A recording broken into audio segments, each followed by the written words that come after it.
falar especificamente da parte de fluxo de energia nos ecossistemas voltados para o fluxo de matéria, com foco nos ciclos biogeoquímicos. Olha que nome horroroso, ciclos biogeoquímicos. Aí o aluno está lendo lá e fala, de acordo com os ciclos biogeoquímicos, pronto, não lê mais nada, né? Já deu pau ali de cara, tela azul, não sei o quê. Gente, ciclo biogeoquímico vocês veem desde do sexto ano, que é ciclo carbono, ciclo de nitrogênio, de oxigênio, ciclo da água. É o mais do mesmo, só com o nome mais bonitinho, né? Ou mais feio, né? Depende da interpretação. Ciclo biogeoquímico. A gente tem aqui, nessa primeira figura, eu vou utilizar as próprias figuras do PET, que eu gostei muito delas, que são as representações, né? Por exemplo, ciclo do carbono. O gás carbônico tem em alta desde que eu estava na escola. Não sou tão velha assim, não, mas é, desde a década de 90 tá em alta por causa do aquecimento global, né? Então, todo mundo fala muito do gás carbônico e a gente pouco se fala das fontes, né, dele. Então, assim, o que que gera gás carbônico que vai, né, para a atmosfera? A combustão, que é a queima, então a indústria, uma queimada que a gente faz, um vulcão que entra em erupção, os escapamentos dos veículos automotores que queimam combustíveis fósseis, tudo isso ali está liberando carbono, né, sob a forma de gás ali para a atmosfera. A respiração e a decomposição também. É legal que eles puseram até as vacas aqui. Existe uma grande quantidade de gases do efeito estufa, principalmente metano, que são produzidos pelas vacas. Pum de vaca. Pum de vaca é um dos intensificadores do efeito estufa, né? Então, produz, né, muitos gases, a respiração também dos organismos vivos, mas os gases do intestino também, a gente também, né, produz gases, mas não em tanta quantidade igual as vacas lá, mas tudo é fonte de gás do efeito estufa aqui. Só que especificamente do gás carbônico a gente considera a respiração. Só que a decomposição ela também é muito importante na produção de carbono. Então, por exemplo, quando a gente pega mata, aquela sujeira, né, do chão da mata, aquela folhagem misturada com o resto de tudo que vocês imaginarem ali, de bicho em decomposição, de sei lá o quê, aquilo ali a gente chama de serrapilheira. É super importante a decomposição que acontece ali para liberar os nutrientes para as raízes das plantas. A questão é que essa decomposição ela produz o carbono também, né? E libera esse carbono para a atmosfera. Então, quando você aumenta o padrão de decomposição, você também tem um aumento disso. Então, por exemplo, aterro sanitário onde tem muita decomposição, você está liberando carbono ali para a atmosfera através dele. E o ambiente aquático também tem respiração, também tem decomposição, tudo liberando ali, né, para o ar o carbono. E tem as maneiras de absorção de carbono. A maneira, que é a fotossíntese. Então, a partir da fotossíntese, o carbono que está na atmosfera é captado ali pela planta, sob a forma de CO2, né, gás carbônico, e assimilado, sendo transformado em biomassa uma planta, né, na estrutura ali viva da planta, ou da algazinha lá pequenininha. Apesar das algas serem microscópicas, né, as que a gente está falando aqui, aquelas microscópicas, que tem alga também gigantesca lá, igual árvore debaixo da água, tem alga que a gente come lá, até vendo a comida japonesa enrolando os negócios lá, mas aquelas algas microscópicas, que são as mais importantes aqui em termos de produção de oxigênio e absorção de gás carbônico lá nos oceanos, elas, apesar de serem muito pequenininhas, elas têm uma biomassa imensa, assim. Se a gente conseguisse coar, né, a água do mar lá e tirar todas as algas, seria uma coisa extraordinária. Então, elas absorvem muito carbono pela fotossíntese, assim como liberam, né, através de sua respiração. Então, o carbono, ele está também enterrado sob a forma de carvão, lá carvão mineral, nas reservas de carvão. Então, para vocês, como é que eu vou falar de carvão? Não é carvão que a gente usa para churrasqueira, não, embora aquele também, né, tenha liberação de carbono para a atmosfera. Mas esse carvão aqui é um carvão formado há muito tempo atrás, né? Um carvão, na época que se formaram os fósseis, esse carvão estava lá se formando junto lá no subsolo da Terra, e ele foi muito utilizado como fonte de energia, por exemplo, locomotivas, coisas assim, utilizavam eles. Ainda existem, né, ainda existe a utilização desse carvão mineral, mas foi substituído muito por combustível tipo, né, de origem do petróleo. E aí todo esse carvão que ele armazena na própria estrutura dele, carbono. Só que ao ser queimado, utilizado, ele libera para a atmosfera. Assim como os derivados do petróleo, gasolina, diesel, liberam carbono para a atmosfera. E aí junta todo esse carbonaiada que a gente está liberando para a atmosfera, ela intensifica o que é natural, que é o efeito estufa. Ah, não, aqui não tem. Eu jurava que tinha uma imagenzinha do efeito estufa. Deixa eu achar algo aqui para representar para vocês. Efeito estufa. Aí, de vez em quando, as questões pegam um pouquinho de maldade, que é falar como se o efeito estufa fosse uma coisa ruim. Tem uma imagenzinha aqui que dá para usar. O efeito estufa, na verdade, ele é natural, né? Ele é causado aqui pela existência da atmosfera em volta da Terra. Então, quando o Sol irradia lá, né, sobre a superfície do planeta, uma parte dos raios solares entra, uma parte dos raios solares bate, né, em partículas ali da atmosfera e vai irradiar para o espaço. Dessa parte que entra, uma parte vai irradiar no solo, né, é, ser dissipada para a atmosfera, mas uma parte ela vai ficar retida aqui na superfície do planeta, gerando calor, que é importante, porque se a gente não tivesse atmosfera aqui, você pegar como exemplo a Lua chega a menos 200 e não sei quantos graus Celsius durante o período da noite, que é o período o quê? Que ela não está recebendo, a parte dela que não está recebendo radiação direta do Sol. Então, essa parte da Terra aqui, provavelmente ficaria em torno disso, menos 200 graus Celsius, ou mais frio do que isso, no período da noite, a gente morreria congelado. E depois de dia, a gente morreria esturricado porque a luz solar entraria direto aqui, irradiaria, né, em cima do Sol e na gente e tudo mais.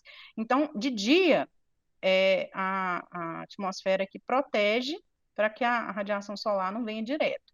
E de noite, ela protege para que a gente não fique exposto, né, ao frio extremo por falta da luz solar aqui. Ela prende o calor aqui dentro. Então, é fundamental para a existência da vida como a gente conhece na Terra, incluindo nós, nossa vidinha aqui. Se a atmosfera deixasse de existir repentinamente, puf, morreu, acabou praticamente tudo que tem na superfície do planeta. Então, o efeito estufa não é ruim, o efeito estufa é natural e importante para a gente sobreviver. O problema é que ele funciona assim, né? Os gases aqui do efeito estufa seguram, retêm o calor na superfície da Terra. Quando essa camada aqui ela fica mais densa, por causa do acúmulo de gases, né, aumentado aqui da liberação que a gente está fazendo, e junto a gente que já tinha antes, né, já tinha um vulcão, já tinha vários organismos respirando e tal, ainda junto a gente produzindo muita fumaça aqui de indústria, de outros componentes que a gente utiliza, vai intensificando a densidade dessa camada aqui e aumentando a quantidade de calor que fica retido. É lógico que não é um aumento assim grotesco, né? A gente não vai começar a ficar igual deserto daqui 5 anos. É um aumento sutil, mas esse aumento sutil ele altera o clima completamente. Então a gente já está vendo o exemplo disso. Esse ano nós temos risco de apagão em Minas Gerais. A seca em Minas Gerais, assim, está preocupando a CEMIG, está preocupando a Copasa e outras e prefeituras, né, também que fazem, que às vezes não é a Copasa, mas é a própria prefeitura que recebe a água, trata e disponibiliza para a população, todo mundo muito preocupado. Por quê? Porque o regime de chuvas está se alterando ao longo do tempo, e isso tem relação direta com a maneira como o calor, né, fica retido na Terra, que afeta as mudanças de massas de ar que estão circulando ali. Então, de vez em quando, você vai ver previsão do tempo, o povo fala assim, uma massa de ar polar vinda sei lá da onde, né? Uma massa de ar frio, uma massa de ar quente. Essas massas de ar, a circulação delas altera com a intensificação desse calor aí, advindo da piora do efeito estufa. Então, o efeito estufa não é ruim, mas a piora dele, a intensificação do efeito estufa por causa da emissão, né, de substâncias com carbono, com metano e outros gases aí associados, ela faz com que a gente altere o clima do planeta como um todo. Pequenas alterações, mas que tem um impacto muito grande. A gente já está vendo isso. Por exemplo, o café, as regiões produtoras de café no Brasil, muitas delas já não conseguem produzir o suficiente para justificar o plantio de café. Então, vai começar a ter região que vai plantar cada vez menos, vai extinguir as lavouras de café. Ah, mas que diferença isso faz? Bom, brasileiro não vive sem café, né? Então começa por aí. E aí impacta a economia, porque a gente exportava isso, né? Então, tem uma série de impactos que vão acontecendo ali em função disso. Aí a Amazônia estava queimando, o Pantanal estava queimando, aumenta demais a liberação de gases, mas também altera a cobertura do solo, aí altera o clima. Então, uma coisa vai se reunindo com outra, que vai afetando o plantio, que vai afetando a colheita. A gente não está nem podendo comer carne direito, porque a carne já está cara. Agora, imagine se chove cada vez menos, se a pastagem cresce cada vez menos, se o boi é produzido com cada vez mais dificuldade e ele fica mais caro e a gente já, o ovo de R$ 10 lá já não está funcionando mais, então tudo impacta a gente, mesmo que a gente não pense nisso diretamente. E essa questão do efeito estufa está impactando o mundo inteiro, né? A pessoa, aumento dos níveis da água dos oceanos, não sei o quê, isso é o de menos, não é uma preocupação para a gente, que a gente nem vive no litoral, a gente tem que se preocupar mais diretamente, realmente, com a qualidade de vida, é o cotidiano mesmo, o alimento chegar às pessoas, as pessoas conseguirem sobreviver, e o clima também, né? Que, pelo amor de Deus, o clima começa a afetar até a transmissão de doenças. O aumento do calor, o aumento da temperatura, às vezes favorece a circulação de vírus, favorece a circulação de bactérias, o frio, né? Mais tempo frio, mais tempo seco, favorece a transmissão de outra doença, aí fica esses altos e baixos, né? Outro dia estava congelando, esses dias estão calor danado. Tudo isso tem impacto direto na nossa qualidade de vida. Agora, indo para o ciclo da água, a gente já está cansado de saber o ciclo da água, para resumir correndo aqui. Então, você tem a chuva, né, que vai abastecer a circulação de água no planeta. A água não acaba, porque ela tem ciclo aqui, né, mas a chuva pode cair em outro lugar e a gente ficar na seca, né, pode acontecer isso. Na região que nós estamos aqui é super importante, porque a gente pertence ao karst.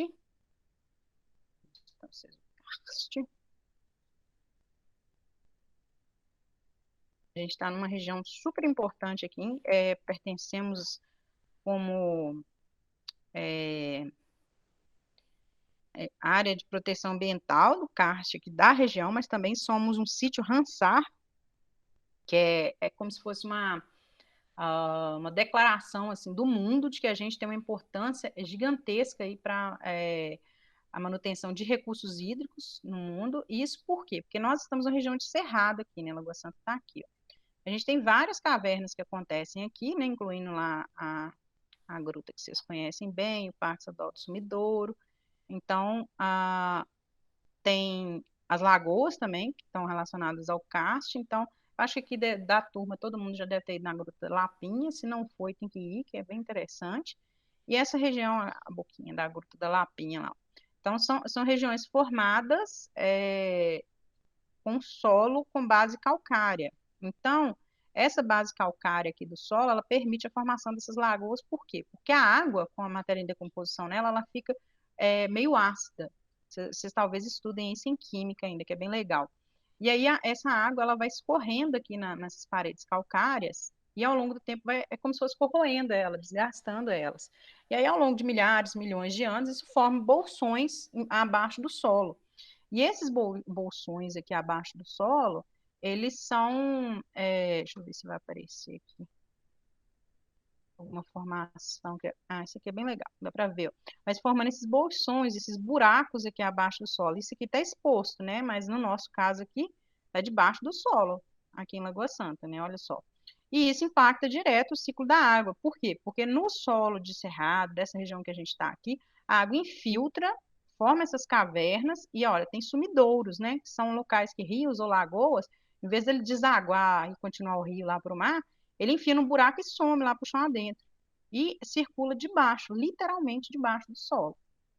E isso aqui, né, tem, lógico, impactos para a gente, principalmente porque forma, às vezes, os aquíferos. Então, são regiões inteiras aqui que tem bolsões d'água, assim, de milhares, milhões de metros cúbicos que ficam preservados aqui e disponíveis e podem ser alcançados só por aqueles poços artesianos. A cisterna não, tá? A cisterna alcança só os níveis superiores aqui de água, que fica retida entre solo e rocha. Os poços artesianos que alcançam lá essas regiões dos aquíferos. E os aquíferos são um potencial, né, de água para a gente assim, extraordinário. A gente deveria estar protegendo, mas a maioria das pessoas nem sabe que existe. Então, o que está acontecendo é que a indústria vai começar a utilizar esses reservatórios de água subterrânea, consumir com eles, e a gente que vai ficar no prejuízo, porque quando falam com você assim para fechar a torneira, que a água está indo embora, não sei o quê, o grande consumidor de água é a agropecuária e a indústria. A gente é totalmente inocente nesse sentido, a gente tem que fechar a torneira mesmo, que a água custa caro, a água da Copasa é cara, e se você tiver cisterna em casa, você tem que colaborar com ela, porque ela pode secar com esses regimes de chuva doido que a gente está tendo. Então, preservar é importante nesse sentido. Mas a gente deveria saber melhor sobre os nossos recursos hídricos. Então, a água infiltra no solo onde? Onde tem vegetação para a chuva cair e não escorrer muito rápido. Então, ela infiltra onde tem raiz ali no solo, serrapilheira, que permite formar uma esponja natural ali e absorver o máximo possível de água. Essa água que é absorvida vai para o lençol freático. Esse lençol freático aqui é que tem aquelas nascentes, ó, na base de serra, né, que a água fica escorrendo ali. Aquela água vem da chuva, né, e às vezes o próprio lençol freático que armazena uma grande quantidade de água e ela fica o ano inteiro correndo aqui. E aí, dessa água, né, que não ficou aqui, que escorreu, ela vai parar onde? Vai parar nas lagoas, vai parar nos córregos, nos rios, que vão seguindo até chegar no oceano. Chegou no oceano, vira água salgada, evapora, aqui também evapora, aqui também evapora, aqui também evapora, mas a superfície do oceano é importantíssima, né, para evaporação. As correntes de ar trazem essas nuvens carregadas que vão chover aqui de novo. E aí você pode ter neve, né, também misturada no meio dessa história aqui, não para a gente, né, mas você tem os países, né, que você tem temperaturas mais baixas, que há grandes quantidades de neve aqui estão armazenadas lá naqueles altos de montanha ou nas Antártidas da vida. Mas o importante para a gente de compreender aqui do ciclo da água é que pouquíssima dessa quantidade de água aqui é doce e pouquíssima dessa quantidade de água é potável, ou seja, é própria para o consumo. E aqui em Lagoa Santa a gente sofre muito disso, né? Outro dia mesmo aqui em casa estava saindo barro na torneira, porque o abastecimento de água não é legal. Então, quando a gente passa por isso, que a gente vê o quanto que é importante. Até para você tomar banho, você fica meio desconfiado, porque barro sai de chuveiro. Você vai ter que tomar banho com água mineral, porque aquela água ali vai mais te sujar do que te limpar. Então, a água potável, até para o banho, a gente acaba usando, porque é fundamental. A gente ter, né, limpeza, higiene no nosso cotidiano. E para tomar, para cozinhar, tem que ser uma água de fonte adequada, só que está tudo poluído.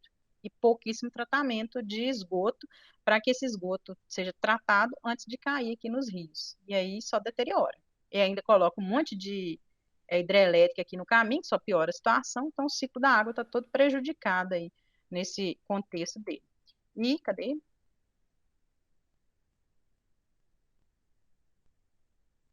Outro ciclo aqui é do oxigênio, deixa eu diminuir.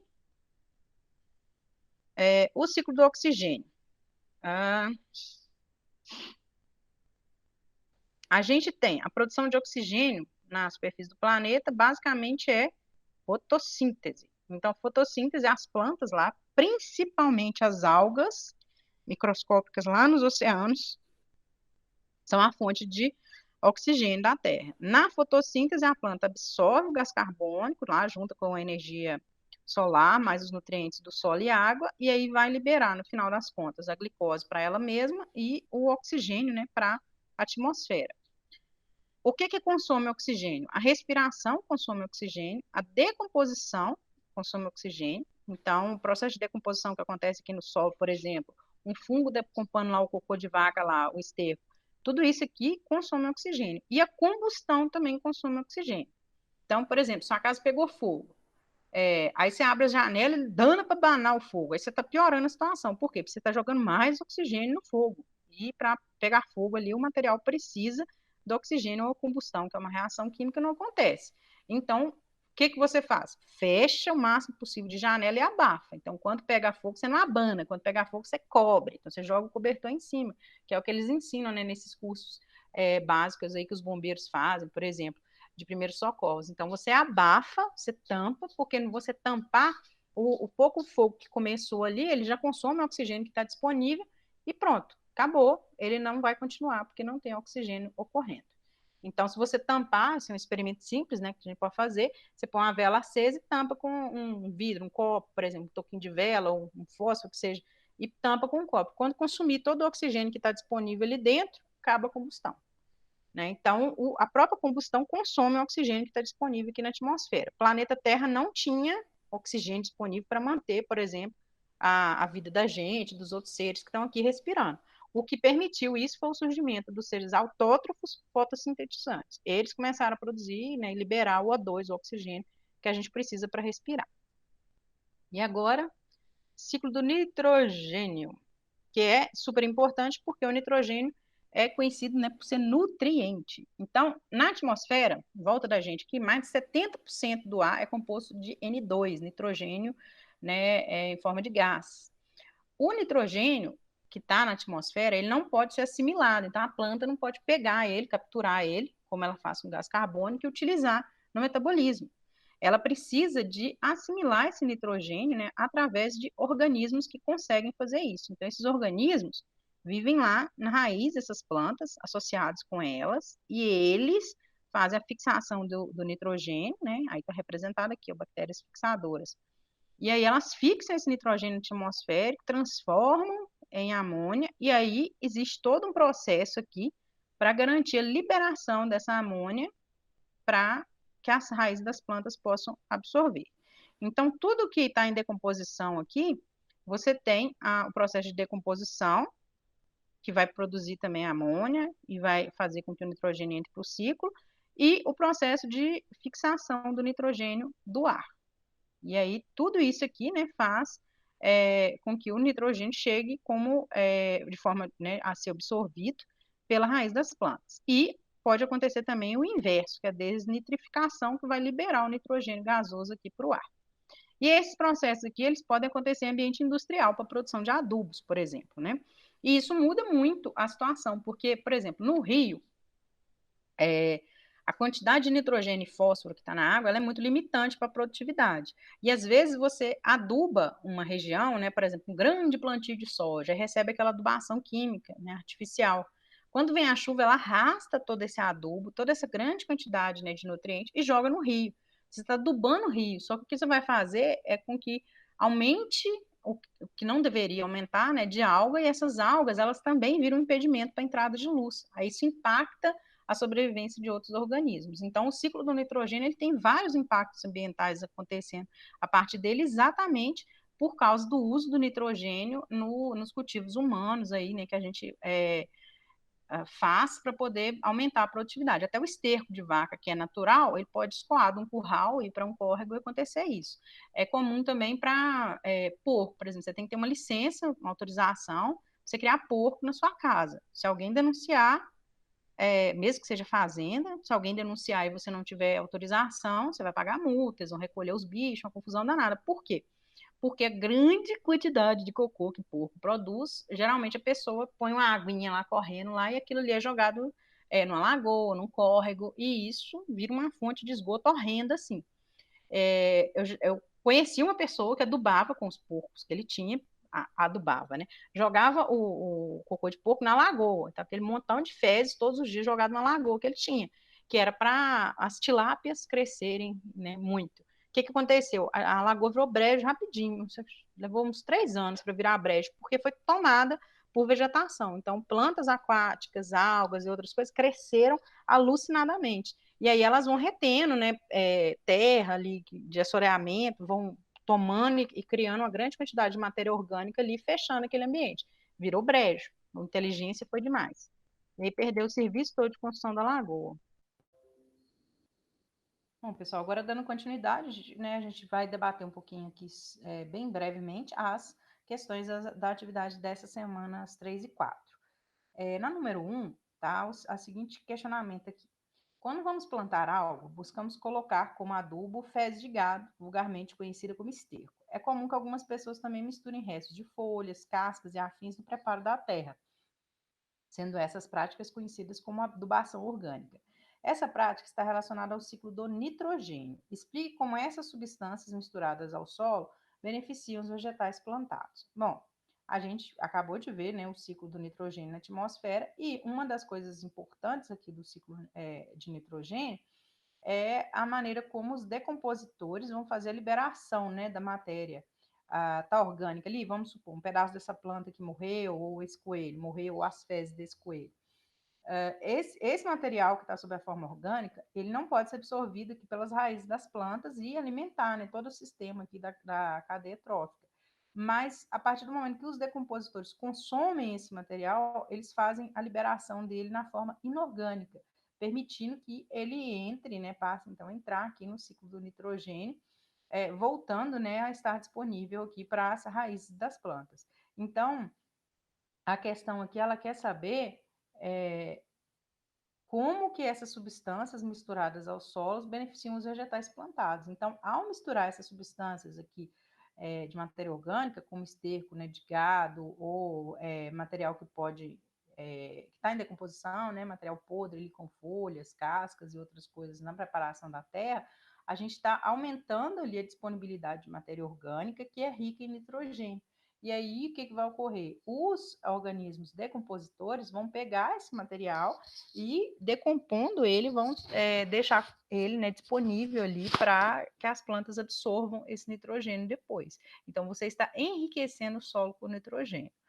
O ideal é que vocês expliquem com as palavras de vocês nessa resposta, mas tentem deixar bem claro essa informação. A número 2, o ciclo do oxigênio depende de um tipo específico de nutrição celular realizado pelas plantas e outros organismos autotróficos. Qual processo é esse? Porque os organismos que o realizam são chamados de autotróficos. Quem são os autotróficos lá?